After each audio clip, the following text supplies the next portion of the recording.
அனைவருக்கும் வணக்கம். நான் உங்களின் சங்கரேஸ்வரி. இந்த புது வருஷத்தில் புது நாவலோட உங்கள் எல்லாரையுமே சந்திக்க வந்துட்டேன். இதுவரைக்கும் நம்மளோட சங்கரேஸ்வரி நாவல்ஸ் யூடியூப் சேனலை சப்ஸ்கிரைப் பண்ணாதவங்க மறக்காமல் சப்ஸ்கிரைப் பண்ணிக்கோங்க. இன்னைக்கு இதழ் தீண்டும் உன்வாசம் கதையை ஒளி வடிவில் கேட்கலாம். அத்தியாயம் 1. சென்னை மாநகரத்தில் வாகன நெரிசல் கொண்ட பிரதான சாலை ஒன்றில் அமைந்திருந்த KS திருமண மண்டபத்தில் பாடலோ இசைத்து கொண்டிருந்தது. மண்டபம் முழுவதும் மலர்களாலும் வண்ண விளக்குகளாலும் அலங்கரித்திருக்க பார்க்கிங் ஏரியா நிரம்பியும் கார்கள் நிற்க கூட இடமில்லாது இருந்தது. புது தம்பதிகளாக இளங்கோவன் ஆதினி இருவரின் புகைப்படங்கள் கொண்ட கட்டவுட்டும் தெர்மோகோல் பஞ்சால் அழகான கைவண்ணத்தில் அவர்களின் பெயர்களும் வரவேற்று கொண்டிருந்தது. வாங்க வாங்க என்று வாசலில் நின்று இன்முகமாக பட்டு வேட்டி சட்டையில் மாப்பிள்ளையின் தந்தை கந்தவேல் வரவேற்க, என்ன கந்தா, பையனோட கல்யாணத்தை போய் நம்ம ஊரில் வைக்காம இப்படி சென்னையில் வந்து வச்சிருக்க என வந்தவர் ஒருவர் குறை போல் விசாரித்தார். இதோ அடுத்த வாரம் நம்ம ஊரில் விருந்து இருக்குல்ல, பிள்ளைங்க 2 பேரும் இங்கே தான் கல்யாணம் வைக்கணும்னு சொல்லிட்டாங்க, அதான் வைக்க வேண்டியதாக போச்சு. அது சரிதான், பிள்ளைக விருப்பம் தானே நமக்கு முக்கியமோ சந்தோஷமோ. ஆமாம், போய் உட்காருங்க அண்ணே என்றதும் அவரும் சென்றுவிட விரக்தியோடு தன் மூச்சினை விட்ட கந்தவேல் தனக்கு தெரிந்தவர்களை வரவேற்றார். அவரின் மனமோ இந்த திருமணத்தை முழுதாக ஏற்றாலும் இந்த இணைத்தை தான் ஏற்க முடியவில்லை. தன் சொந்த மண்ணில் ஊராறு முற்றாரும் வாழ்த்த தங்கள் குலதெய்வ சன்னதியில் வைத்து நடைபெற வேண்டிய மூத்த மகன் திருமணம் இப்படி சென்னையில் சிலர் மட்டுமே வருகை புரிய நடைபெறுவது சற்று வருத்தம்தான். இருந்தாலும் பிள்ளைகள் தானே முக்கியம்.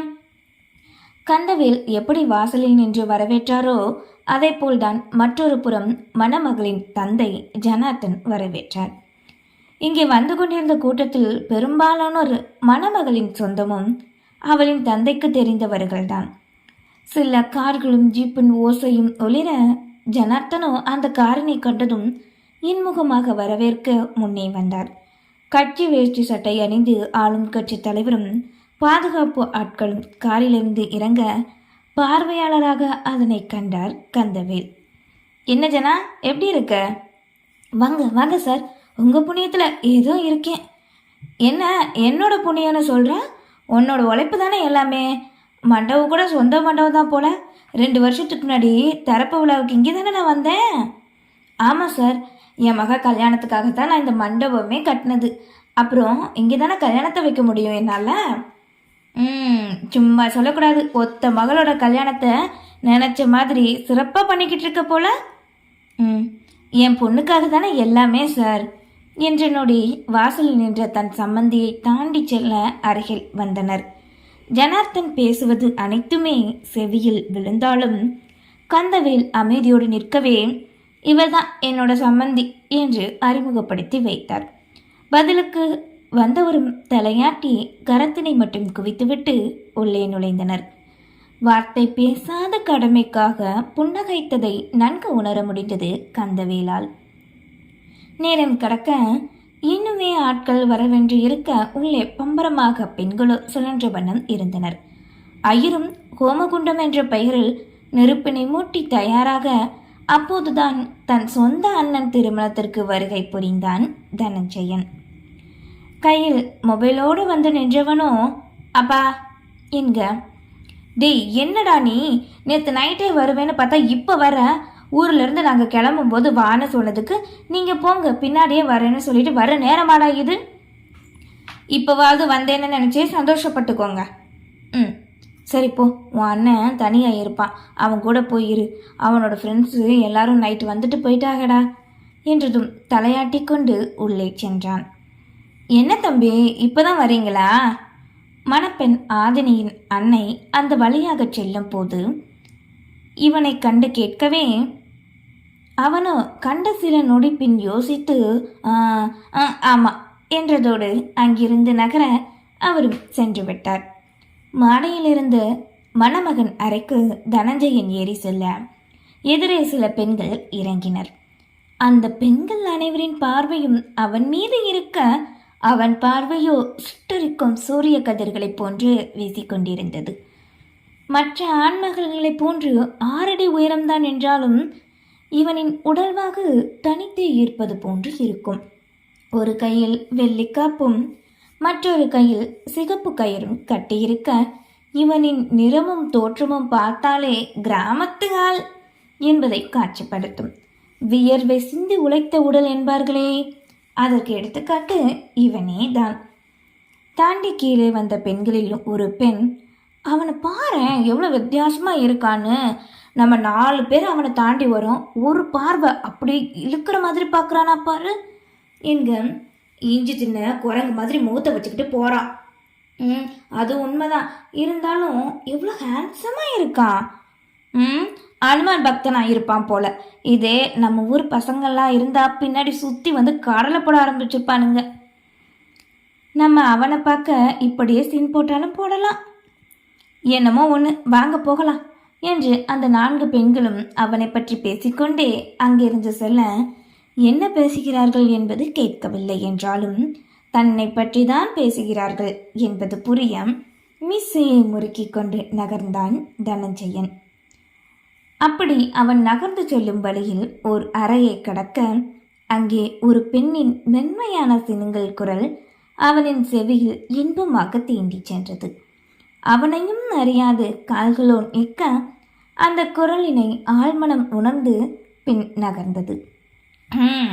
விரைப்போடு இருந்தவனின் முகமும் இதழும் கூட மலரச் செய்தது. மணமகன் அறை என்று பெயர் பொறித்த அறையின் முன்னின்றவனோ அதில் கை வைத்த நொடியை திறந்துவிட வரவேற்றது என்னவோ உள்ளே வெறுமை அறை மட்டுமே. வற்றாது தெளிந்த நீரோடையும் எங்கும் பசுமையும் குளுமையும் பொங்கும் வில்வம்புதூர் என்ற கிராமத்தில் எல்லையிலே காவல் தெய்வமான ஐயனார் வரவேற்று கொண்டிருந்தார். அந்த ஊரின் மேற்கு பகுதியில் துர்க்கையம்மாளும், வடக்கில் காளியம்மாளும், கிழக்கில் நீரோடையை ஒற்றிய அரசமரத்து பிள்ளையாரும், எல்லையில் ஐயனாரும், ஊரின் மையப்பகுதியில் பெருமாளும் தான் அவர்களுக்கு தெய்வங்கள். எந்த ஜாதியினரும் ஒன்றுதான் எங்களுக்கு என்பதை போன்றே பல வகையான ஜாதியினர் அந்த ஊரில் வசிக்கின்றனர். 500க்கும் மேற்பட்ட வீடுகள் இருந்தாலும் போக்குவரத்தும் பள்ளி படிப்போ வசதி மட்டும்தான் உண்டு. காவல் நிலையமோ காவல் அதிகாரிகளோ அல்லாது தெய்வங்களும் ஊர் பெரியவர்கள் தான் அனைத்துமே. மருத்துவம் தேவைப்பட்டாலும் அருகில் இருக்கும் டவுனுக்கு தான் செல்ல வேண்டும். போதுமான வசதி இல்லை என்றாலும் பிரச்சனையை அவர்களுக்குள்ளே சரி செய்து கொள்ளும் மக்கள் வசிக்கும் ஊரே வில்வம்புதூர். எப்போதுமே பாசத்திற்கென்று தண்ணீர் செல்லும் ஓடையில் 2 பெண்கள் குடத்தில் தண்ணீரை எடுத்துக்கொண்டு வந்து கரையில் இருந்த ஆலமரத்தடியில் பிள்ளையாருக்கு நீர் அபிஷேகம் செய்து கொண்டிருந்தனர். அப்போது மார்கழி மாதம். சில மங்கைகள் தலைக்கு குளித்து பெருமாள் கோவிலுக்கு சென்று வேண்ட, இன்னும் சிலர் மங்கைகளோ வேண்டுதல் என்ற பெயரில் பிள்ளையாரை குளிப்பாட்டி வணங்குவர். அடிக்கிற குளிரில் ஆத்தா ஏன்தான் இப்படி ஒரு வேலையை சொன்னாலோடி எனக்கு என்று தண்ணீர் குடம் இடுப்பில் இருக்க குளிரில் கை கால்கள் உதறல் எடுத்தாலும் வியர்வையோடு செல்லும் வள்ளி தன் தோளிடம் புலம்பவே, அடியே நீ நம்ம பிள்ளையாரா சாதாரணமாக நினைக்காத. மார்கழி மாதம் முடிகிற வரை நம்ம தினமும் 11 பானை தண்ணி எடுத்து ஊற்றுனா நம்ம எதிர்பார்த்த மாதிரியே சந்தோஷமாக ஒரு வாழ்க்கை கிடைக்கும். எங்கள் அம்மாலும் அதைத்தான் சொன்னான். நல்ல வாழ்க்கை மட்டும் கிடைக்கல, இங்கே பாரு பிள்ளையாரு, உன்னை அப்படியே தூக்கி ஆற்றுலே போட்டுருவேன் என்று வேண்ட வந்தவரிடமே மிரட்டல் ஒன்றை வைத்தாள். சரி வா, அடுத்த பானைக்கு போகலாம். மணி இப்போவே 8 போகுது. இன்னைக்கு தான் காலேஜ் லீவு தானே, அப்புறம் என்ன மெல்ல எடுத்து ஊற்றலாம் என்று மெல்ல நடந்து பேசிக்கொண்டே தண்ணீரை எடுத்து ஊற்றினர் அந்த 2 பெண்களும். அப்போது குழந்தைகளோடு சேர்ந்து சண்டையும் சிரிப்பும் எதிரொலியாக செவையை பிளக்கும் வண்ணம் கேட்க 2 பெண்களும் அங்கு சென்றனர். அங்கே பாரு அரசிய எப்படி கபடி விளையாடிக்கிட்டு இருக்கான்னு. அவளுக்கு என்னடி பேரில் மட்டுமா இளவரசி, இந்த ஊருக்கே இளவரசி தானே. பிள்ளையார் நமக்கு கொடுக்குற வரத்தை அவள் வீட்டில் அவளுக்கு கேட்காமலே கொடுப்பாங்க. அது என்னவோ உண்மைதாண்டி. பெருமூச்சு விட்டு கொண்டு தங்களின் தோழியை கண்டு புலம்பவே அந்த மூச்சு சத்தம் இளவரசியிலும் செவியிலும் தீண்டியது. வெண்பற்கள் தெரிய மகிழ்வோடு விளையாடினாள். இவர்களோ பிள்ளையாரிடம் வேண்டுதல் வைத்து வியர்வை சிந்த இளவரசிக்கோ சிறுவர்களோடு கபடி விளையாடி வியர்வை சிந்தியது. சிறிது நேரம் சென்று விளையாடி முடித்து இடுப்பில் கட்டியிருந்த துப்பட்டாவை அவிழ்த்து மேலே போட்டு தங்களின் தோழிகளை நோக்கி கரத்தினை ஆட்டிக்கொண்டு வந்தாள். பிள்ளையாரின் மீது தண்ணீரை ஊற்றி கொண்டிருக்கவே, பார்த்துடி, நீங்க ஊத்துற தண்ணியில அதுக்கு காய்ச்சல், சளி, இருமல் எல்லாமே வந்துடாம அப்புறம் இந்த உலகத்துல எந்த ஹாஸ்பிட்டலாலையும் இவரை சரி பண்ண முடியாது என்றவாறு வந்து நிற்க, அரசி, சாமி கிண்டல் பண்ணாத. நான் எங்கடி அவரை கிண்டல் பண்ணேன்? ஒன்னதானடி சொன்னேன். ஆமால, என்ன ஆமா? சிரிப்போடு தோழியின் தோள்பட்டையில் கை போடவே, எங்களோட சேர்ந்து பிள்ளையாருக்கு தண்ணி எடுத்து ஊத்துறேன்னு சொல்லிட்டு இப்படி வந்து விளையாடுறையே, உங்க அம்மாக்கு தெரிஞ்ச என்னாகும்? என்னாகும்? ஒன்றும் ஆகாது. இந்த இளவரசிய என்னை பெத்த ஆத்தாவாலே அடக்க முடியாது. ரொம்ப பேசாத. என்னைக்கா இருந்தாலும் கல்யாணம் பண்ணா ஒருத்தனுக்கு அடங்கித்தான் போகணும் என்றனுடைய வள்ளியும், அதென்ன ஒருத்தன்? அந்த ஒருத்தன் தனஞ்சய அண்ணன் தானே. அந்த அண்ணனை உன்னை நல்லா பார்த்துக்குமா என்ன என்கவே அக்னி பார்வை ஒன்றை வீசினாள் இளவரசி. வெடுக்கென்று முகத்தை திரும்பி முன்னே செல்ல, எதுக்கடி அவளோட சந்தோஷத்தை கெடுக்கிற? அரசி நில்லு, அரசி அழைத்தவாறு பின்னே சென்றாள் காவேரி. இளவரசியின் எண்ணங்கள் முழுவதும் உருகி உருகி தான் காதலித்த தன்னவனான தனஞ்சயன் மட்டுமே. நன்றி.